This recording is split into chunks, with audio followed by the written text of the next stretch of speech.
1 જાન્યુઆરી 2025થી મોરબી નગરપાલિકા અને મોરબી મહાનગરપાલિકામાં રાજ્ય સરકારશ્રી દ્વારા રૂપાંતરિત કરવામાં આવેલ છે અને સતત અહીંયા સેવાઓનું સ્તર વધે આના માટે રાજ્ય સરકારશ્રી અમારી સતત મદદ કરતી રહે છે.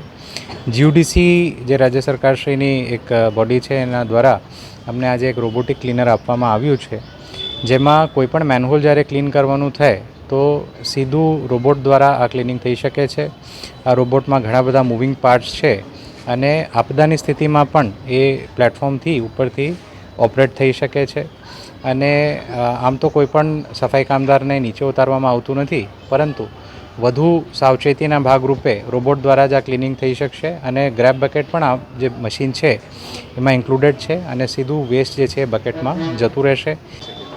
67 લાખના ખર્ચે આ મશીન આવ્યું છે અને જે જનરલી ડેપ્થ હોય છે આપણી મેનહોલ્સની, આખી ડેપ્થને કવર કરી શકે એ રીતે ઓપરેટ થઈ શકે છે. આપણે જેટલા મેનહોલ્સ છે, મેનહોલ્સ ક્લિનિંગ બે રીતે થઈ શકે છે, જેટિંગ મશીન અને સક્શન મશીન દ્વારા અથવા તો ગ્રેબ બકેટ દ્વારા.